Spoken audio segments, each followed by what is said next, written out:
The Great Hall of the Galactic Council stretched across 5 kilometers of pure crystal. Light from 3 distant suns passed through the transparent walls and created rainbows that danced across the floor. Representatives from 47 different species sat in their designated areas, each section built to match the comfort needs of its occupants. Some breathed oxygen, others methane, and a few existed as pure energy contained in magnetic bottles. Today, the council had gathered to discuss the Kethvari Dominion. The Kethvari were an aggressive reptilian species that had been expanding their territory for the past 50 years. They took what they wanted and killed anyone who stood in their way. The council had tried sanctions. They had tried diplomatic pressure. Nothing worked. The Kethvari simply did not care. Speaker Zorath stood at the central platform. He was a massive insectoid creature, standing 3 meters tall with 4 arms and compound eyes that could see in 12 different spectrums. His species, the Vethkai, had led the Galactic Council for over 2,000 years. They believed this gave them the right to judge all other species. "We have a serious problem," Zorath announced. His voice was translated instantly into hundreds of languages through the hall's communication system. "The Kethvari have ignored our last 17 resolutions. They continue to expand. They continue to kill. And we continue to do nothing meaningful about it." The Valorian delegation stood up. The Valorians were a warrior species. They stood 2.5 meters tall, covered in thick gray skin that could stop most projectile weapons. They had evolved on a high-gravity death world where everything tried to kill everything else. Combat was their religion, their culture, their entire reason for existing. "Then let us fight them," the Valorian commander said. His name was Krath, and he had killed over 300 enemies in personal combat. "We have been asking for war for 10 years. Give us permission, and we will end the Kethvari threat within a single cycle." Zorath made a clicking sound with his mandibles. This was the Vethkai equivalent of a sigh. "We cannot simply declare war, Commander Krath. The Council operates on consensus. We need all member species to agree." "Then who disagrees?" Krath demanded. "Point them out. I will convince them personally." This brought some nervous laughter from the assembly. Everyone knew what Valorian convincing looked like. Zorath's compound eyes turned toward one section of the hall. The human delegation sat there quietly. There were only 5 of them, which was small compared to most species delegations. They wore simple black uniforms without decoration. They had been listening to the entire debate without saying a single word. "Perhaps we should ask our human friends," Zorath said. There was something in his tone that made the word friends sound like an insult. "They have been part of this council for 300 years. In all that time, they have never once voted for military action, never once supported any war, never once shown any willingness to fight for anything." The Valorians laughed openly. Several other delegations joined them. The crystalline Shnar changed colors in a pattern that indicated agreement and amusement. Even the normally neutral telepath collective seemed to radiate disapproval toward the humans. General Elena Vasquez sat in the center of the human delegation. She was 62 years old, with silver streaks running through her black hair. Her face was weathered and hard, marked by decades of stress and responsibility. She wore the simple uniform of the Terran Confederacy military, but there were no medals on her chest, no ribbons, no decorations of any kind.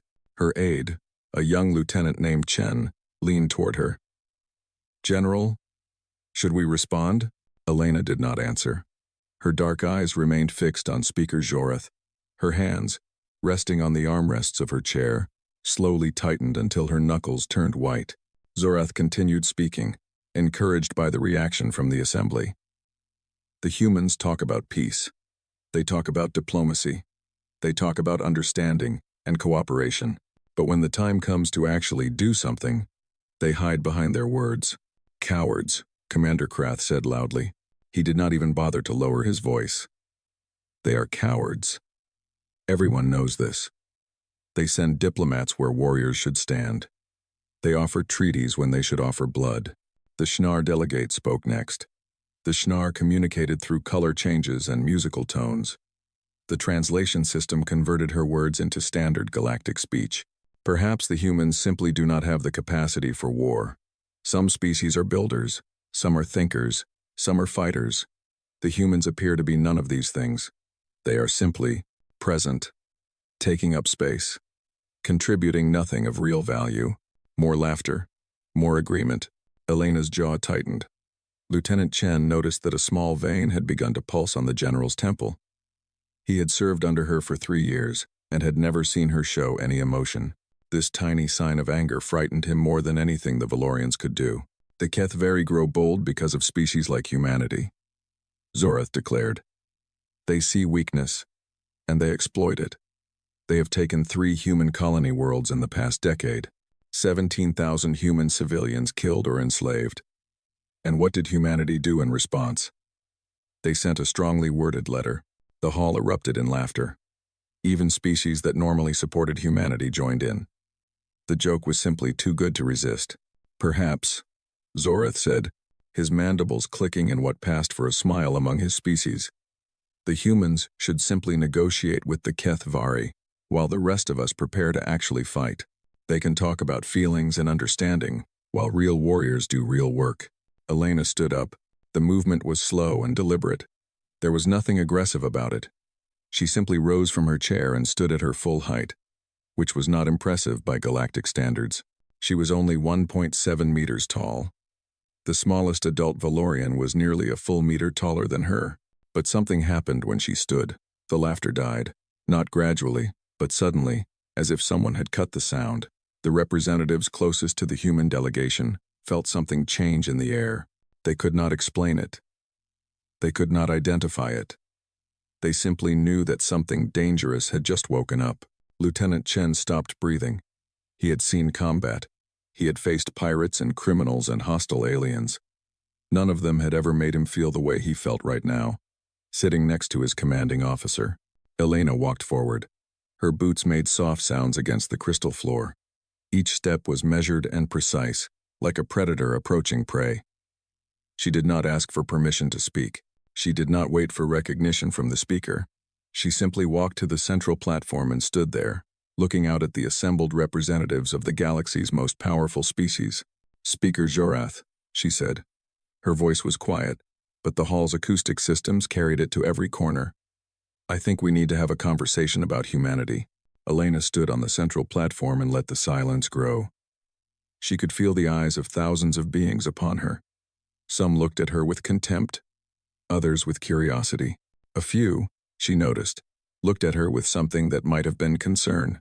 "You call us cowards," she said finally. Her voice remained calm, almost soft. "You say we shun all battles.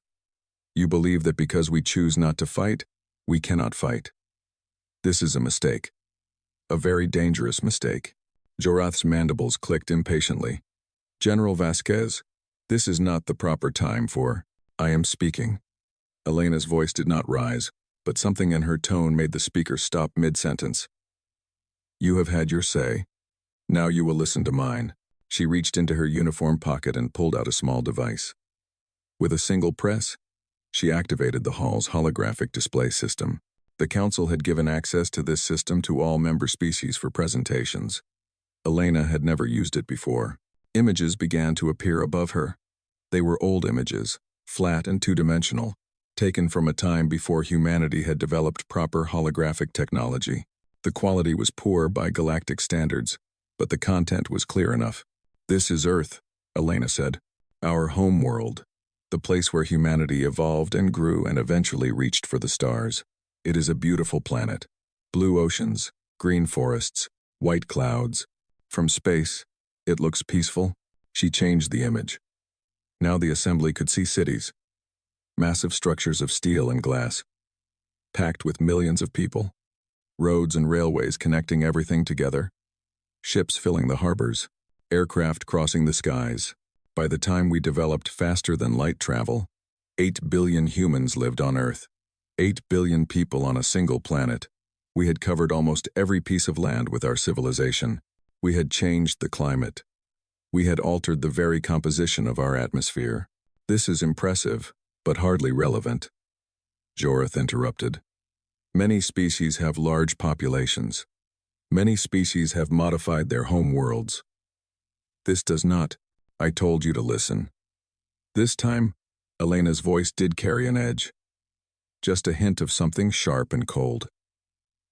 The speaker's compound eyes flickered, and he fell silent. Elena changed the images again. Now the assembly could see something different. Trenches dug into muddy earth, stretching for hundreds of kilometers. Men in primitive uniforms huddled in these trenches, holding weapons that would seem like toys to any galactic species. Dead bodies scattered everywhere. So many that they could not be counted. This is what we call the First World War, Elena said. It happened a little over 400 years ago. 20 million humans died in this conflict. They killed each other with guns and bombs and poison gas. They charged into enemy fire knowing they would die, because their commanders told them to. They fought for 4 years over a few kilometers of destroyed land. The Valorians leaned forward. They understood war. They respected war. But even they seemed troubled by what they were seeing. 20 million dead, Commander Krath said slowly. Your species killed 20 million of its own kind in a single war? That was just the first one. Elena changed the images again. Now the assembly could see something worse. Cities burning, massive explosions that turned day into night, lines of thin, starving people being marched into buildings they would never leave, piles of bodies being pushed into mass graves. This was the Second World War. 60 to 80 million dead. We are not certain of the exact number because so many people died that we lost count. Entire populations were systematically murdered simply because of their religion or their ethnicity or their political beliefs. The Schnar delegate had stopped changing colors. She had turned a pale white that Elena did not recognize. The energy beings of the Photar Collective were flickering irregularly, which was their equivalent of distress. And then, Elena said, we created this. The image showed a mushroom cloud rising over a destroyed city. The explosion was massive, far larger than anything the assembly had seen before. The city beneath it had simply ceased to exist. Where hundreds of thousands of people had lived moments before, there was now only fire and ash. Nuclear weapons. We split the atom and used the energy released to build bombs that could destroy entire cities in seconds. We built thousands of these weapons. We pointed them at each other. We came within minutes of using them all, which would have ended human civilization entirely. Elena paused and looked around the hall. Every representative was watching her now. The contempt and amusement from before had been replaced by something else. Confusion. Unease. The first hints of fear. In the century before we achieved faster-than-light travel, she continued, humanity killed 180 million of its own kind in organized warfare, not including smaller conflicts, not including terrorism, not including crime, just wars, large-scale, organized violence between nations. She turned off the holographic display. The images disappeared, but they left behind a feeling that seemed to hang in the air. You asked why humans never vote for war. You asked why we always choose diplomacy over conflict. You called us cowards. Elena's dark eyes swept across the assembly. Now I will tell you the real reason. She stepped forward, closer to the edge of the platform. We do not avoid war because we are unable to fight. We do not avoid war because we are afraid of other species. We avoid war because we are afraid of ourselves. The silence in the hall was absolute. Even the background hum of life support systems seemed to fade. You have seen what we did to our own kind, our brothers and sisters, our neighbors and friends. We murdered millions of people who looked like us, spoke like us, shared our blood and our history. We did it with weapons that could destroy cities. We did it with poisons that could kill thousands in minutes. We did it with systematic programs designed to erase entire populations from existence. Elena let these words sink in before continuing. Imagine what we would do to species that do not share our blood. Species that do not speak our language. Species that do not look anything like us. Species that have hurt our people and taken our worlds and laughed at our pain. She looked directly at Commander Krath. The massive Valorian warrior met her gaze and, for the first time in his long career, looked away first. You pride yourself on your warrior culture, Elena said to him. Your people kill each other in duels over matters of honor. You think this makes you strong. You think this makes you dangerous, but your entire species has never killed as many of your own kind as humanity killed in a single decade. She turned back to face the full assembly. "We are not cowards, Speaker Jarath. We are monsters. And we spend every single day trying not to be." The assembly remained frozen in stunned silence. Elena could see representatives whispering to their aides, checking data terminals, trying to verify what she had just told them. They would find it all true. Humanity had never hidden its history. The information had always been available to anyone who wanted to look. The problem was that nobody had ever bothered to look. "When my ancestors first traveled to the stars," Elena said, her voice dropping to something almost intimate, "they made a decision. They looked at the history of our species. They looked at the blood on our hands. They looked at the graves of hundreds of millions of our own people. And they decided that we would never again allow ourselves to become what we had been." She began to walk slowly across the platform, her boots making soft sounds against the crystal surface. "Every human child learns about our past. It is the first thing we teach them when they are old enough to understand. We show them the images I showed you. We tell them the stories of the wars and the genocides and the nuclear weapons. We make sure they understand that this capacity for destruction lives inside every single one of us." The telepath collective shifted uncomfortably. They could sense surface emotions from most species, and what they were sensing from General Vasquez disturbed them deeply. There was no anger in her right now, no hatred, just a cold, heavy sadness that pressed down on everything around her. "You think we choose peace because we are weak," Elena continued. "You think we negotiate because we cannot fight. This is wrong. We choose peace because we know what happens when we stop choosing it." She stopped walking and turned to face the Valorian delegation directly. "Commander Krath, your people have studied many species. You have analyzed their military capabilities. You have assessed their threat potential. Tell me, have you ever studied humanity?" Krath shifted in his seat. He was not used to feeling uncomfortable. "We analyzed your military forces when you joined the Council. You have defensive fleets, ground forces, standard military structure. Nothing remarkable." "Nothing remarkable," Elena repeated the words slowly. "And did you analyze our history, our psychology, our capacity for violence?" "We did not consider it necessary. You had no record of aggression against other species, because we never gave ourselves permission to be aggressive." Elena's voice hardened slightly. She activated her personal display again. This time, instead of historical images, she showed military data, fleet compositions, weapons specifications, strategic analyses. "This is the official military force of the Terran Confederacy. 300 ships of various sizes, 2 million active military personnel, standard defensive weapons. Nothing that would concern a serious galactic power." She changed the display. "This is what we keep in reserve." The new data made Commander Krath sit up straight. The Valorian military advisors behind him began talking rapidly among themselves. 1,200 ships in deep storage facilities scattered across human space. 50 million trained veterans who can be recalled to service within 30 days. Weapons, research programs that we have never revealed to the Council.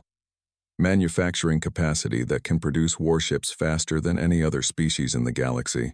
Zorith's mandibles were clicking rapidly. This is a violation of Council transparency agreements." "No, Speaker. The transparency agreements require us to report our active military forces. We have done so accurately. Nothing in those agreements requires us to report what we keep in storage, or what we choose not to build." Elena turned off the display and looked at the assembly with eyes that held no warmth. "We could have built the largest military in the galaxy. We had the population. We had the resources. We had the technology. We chose not to. Do you understand? We deliberately limited ourselves because we did not trust ourselves with that power." The Schnar delegate finally spoke. Her colors were shifting in complex patterns that suggested deep anxiety. "Why are you telling us this? Why reveal these capabilities now?" "Because you need to understand something important," Elena replied. "The humans who run our military are not warriors seeking glory. We are not commanders looking for conquest. We are wardens, guards. We exist to make sure the cage stays closed." She looked around the hall, meeting the eyes of representative after representative. "Every single day, I wake up, and I think about what my species could do if we stopped holding ourselves back. I think about the weapons we could build, the strategies we could employ, the destruction we could cause. And then I make a choice. I choose to stay peaceful. I choose to accept insults and mockery and accusations of cowardice, because I know what would happen if I made a different choice. Her voice became quieter, but somehow more intense. I am not unique. Every human who serves in our military makes this same choice every day. We carry the weight of our history on our shoulders. We know what sleeps inside our species, and we are terrified of letting it wake up. She walked to the edge of the platform, closer to where the human delegation sat. Lieutenant Chen looked up at her with an expression that mixed pride with fear. You see our diplomats and our negotiators and our peaceful trade missions, and you think you know us. You have no idea what you are looking at. Every smile we give you, every handshake, every cooperative gesture, those are not signs of who we are. They are the bars of the cage we built around who we are. Elena turned back to face Jorath. The Kethvari have killed 17,000 of our people. They have taken 3 of our colony worlds. They have committed crimes that any other species would use as justification for total war, and we have responded with diplomatic protests and economic sanctions. Because you are cowards, Zorath said, but his voice was uncertain now. The conviction from before had faded. Because we are terrified, Elena corrected him. Because our military leaders went to our government and begged them not to authorize a military response. Because we ran the simulations. We modeled what would happen if we went to war with the Kethvari, and the results scared us more than anything the Kethvari have done. She paused and let the silence build. We would win. That was never in question. The question was, how much of the galaxy we would burn down in the process, and whether we would be able to stop burning once we started. Elena reached into her uniform pocket and pulled out a small data chip. She held it up so the assembly could see it. This chip contains 17 different plans for the complete destruction of the Kethvari Dominion. These are not theoretical exercises. These are fully developed military strategies with resource allocations, timeline projections, and casualty estimates. They were created by our Strategic Planning Command over the past 30 years. She set the chip on the platform's display pedestal. The data appeared above her in glowing letters and diagrams. Plan 7 is the most conservative option. It would take approximately 4 years to execute. We estimate Kethvari military casualties at 98%.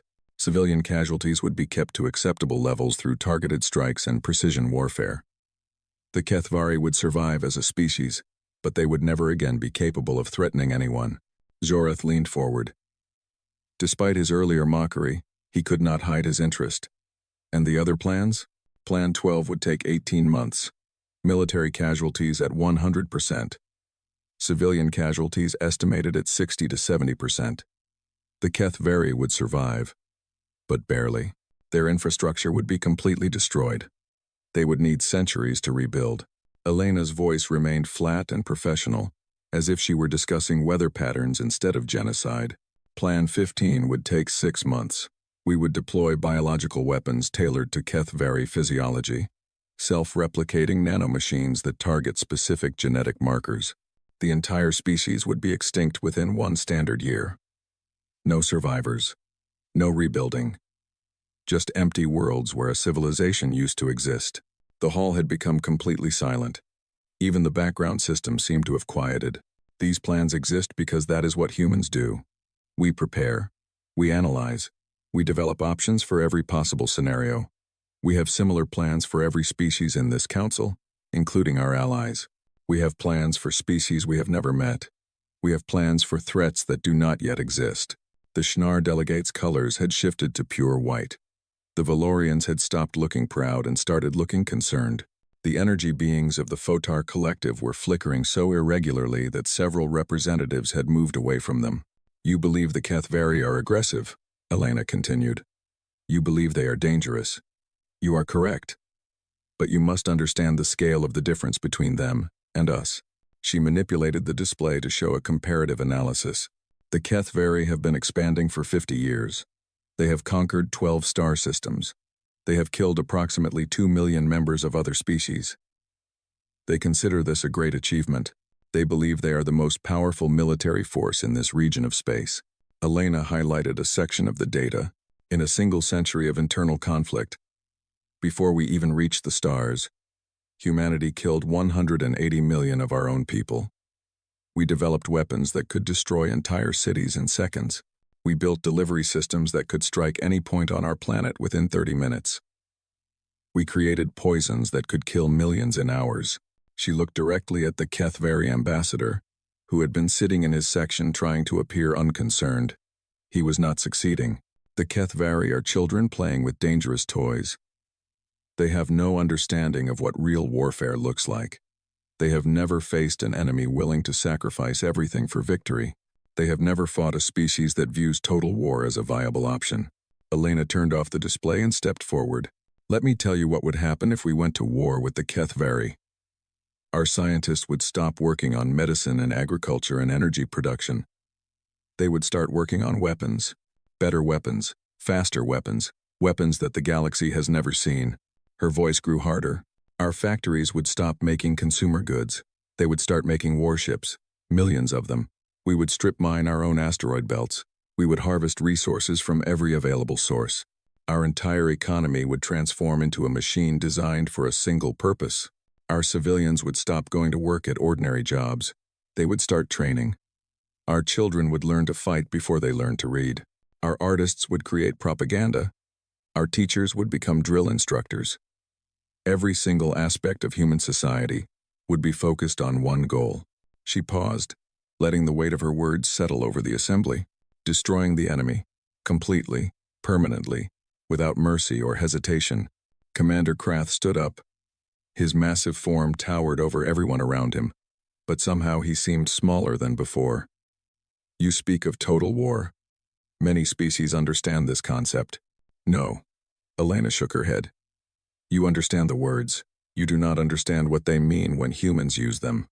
For your people, war is a contest of strength. There are rules. There is honor. There are lines that you do not cross. She stepped closer to him. For humans, total war means there are no rules, no honor, no lines. Total war means we will use every weapon, every strategy, every tactic that gives us an advantage. We will attack military targets and civilian targets. We will use conventional weapons and biological weapons and weapons that your species has never imagined. Her dark eyes bore into his. We will not stop when the enemy surrenders. We will not stop when they beg for mercy. We will stop when they no longer exist as a threat. And our definition of threat becomes very broad when we are afraid. Krath sat down slowly. He had fought battles across a dozen star systems. He had killed enemies with his bare hands. He had faced death more times than he could count. None of that had prepared him for what he was hearing now. Elena returned to the center of the platform. This is why we have 17 different plans for destroying the HFY. This is why we have similar plans for every potential enemy. This is why we spend billions of credits on weapons we hope we never have to use. Because we know what we are capable of. And we are trying, desperately, to make sure we never have to prove it. She looked at Speaker Zorath with an expression that contained no warmth, no mercy, no compromise. You called us cowards. You mocked our peaceful nature. You dismissed our diplomacy as weakness. Now you know the truth. We are not peaceful because we cannot fight. We are peaceful because we are trying to save the galaxy from what would happen if we did. Zorath rose from his seat. His compound eyes were flickering rapidly, a sign of deep stress among his species. His forearms moved in agitated patterns as he tried to process everything he had just heard. You speak of genocide, he said. You speak of extinction. You describe these things as if they are simply options on a menu. This is madness. Yes. Elena's response was immediate and flat. It is madness. That is precisely what I have been trying to tell you. She walked toward the speaker's platform, her steps slow and deliberate.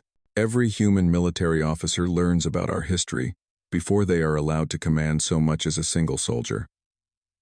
We study the wars. We study the genocides. We study the leaders who ordered millions to their deaths and the soldiers who followed those orders. We understand exactly what our species is capable of doing when we believe it is necessary. Her voice dropped lower. And then we make a choice. Every single day, we wake up and we choose not to be that species anymore. We choose peace. We choose diplomacy. We choose to accept insults from people like you, because we know that the alternative is unacceptable. Zorith's mandibles clicked nervously. Then you threaten the council? You threaten all of us with this potential for destruction? Something changed in Elena's face. The cold professionalism cracked, and for the first time, the assembly saw what lay beneath it. They saw 40 years of frustration, 40 years of watching her people die while politicians talked, 40 years of carrying a weight that no one else understood. "I am not threatening anyone," she said. Her voice was different now. Harder. Sharper. "I am begging you to understand." She stepped closer to Zorith, and the massive insectoid actually moved back. "Every human who serves in our military has looked at our history and volunteered to carry that weight. We wake up every day, and we choose to keep the monster locked away. We accept your contempt. We tolerate your mockery. We listen to you call us cowards while our people die, because we know what would happen if we stopped being responsible." Her hands clenched into fists at her sides. "But I am tired, Speaker. I am so very tired." The words hung in the air like a physical presence. "I am tired of watching my people die while the galaxy laughs at us. I have attended more funeral services than I can count. I have looked into the eyes of parents who lost their children to HFY raiders.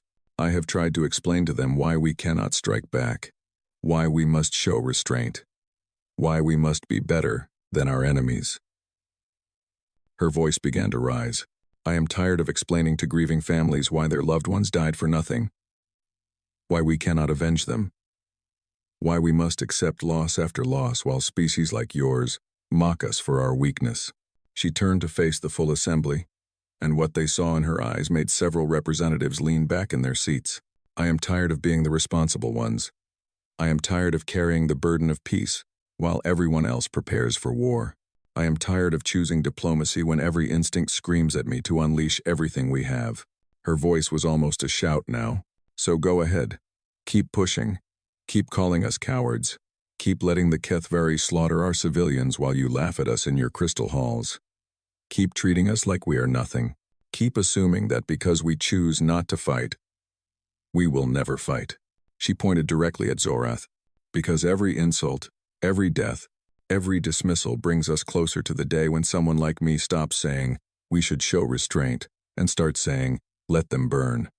Every time you mock us, you make it harder for us to hold back the darkness. Every time you call us weak, you feed the monster we have spent 300 years trying to cage." The hall was absolutely silent. Not a single being moved or spoke. Even the environmental systems seemed to have paused. Elena's voice dropped back to a whisper, but it carried to every corner of the chamber. "You do not want humans who shun all battles, Speaker. That is not what you are looking at. You are looking at humans who choose not to fight. Humans who struggle every single day to remain peaceful. Humans who know exactly what they are capable of and are terrified of becoming that thing again." She stepped back from the platform. "The day we stop choosing will be the worst day in galactic history. The day someone like me decides that enough is enough will be the beginning of a nightmare that will make the HFY look like children throwing tantrums." She looked around the chamber one final time. "Pray that day never comes. Pray that we remain strong enough to keep choosing peace. Because if we ever stop choosing, the galaxy will learn exactly why we were so afraid of ourselves." General Elena Vasquez turned and walked toward the exit. Her boots made the only sound in the vast, silent chamber. No one tried to stop her. No one spoke. No one moved. As she passed the human delegation, Lieutenant Chen rose and fell into step behind her. The other human representatives followed without a word. Just before she reached the doors, Elena paused. She did not turn around. "One more thing, Speaker. The HFY have one standard month to return our colony worlds and release all human prisoners. After that, the choice will no longer be mine to make, and whoever makes it may not choose as wisely as I have." She walked through the doors and disappeared. The assembly remained frozen for a long moment. Then, slowly, the representatives began to move. Aides rushed to their leaders. communications channels opened to homeworlds. The HFY ambassador was already leaving, his scaled face pale with barely concealed terror. 3 days later, the Galactic Council voted unanimously to invoke mutual defense protocols against the HFY Dominion. The HFY, who had somehow obtained a recording of General Vasquez's speech, requested an immediate ceasefire before the vote was even complete. The human colony worlds were returned within 2 weeks. All prisoners were released unharmed. The HFY withdrew from all disputed territories and began a program of reparations that would last for decades. When asked why they had surrendered so completely, the HFY ambassador said only one thing. "We looked up the human history files after the general's speech. We found the records she mentioned. The wars, the weapons, the death counts. Then we found something else. We found the records of what humans did to other humans who made them angry." He shuddered, his scales rattling against each other. "We stopped reading after that. Some nightmares are not worth having." Humanity returned to its diplomatic ways. The monster remained caged. The galaxy breathed a collective sigh of relief. But somewhere in the back of every representative's mind, a new thought had taken root, a thought that would never quite go away. The humans had not won this victory through strength. They had won it by showing the galaxy what their weakness really looked like, and that was far more terrifying than anything anyone had ever seen.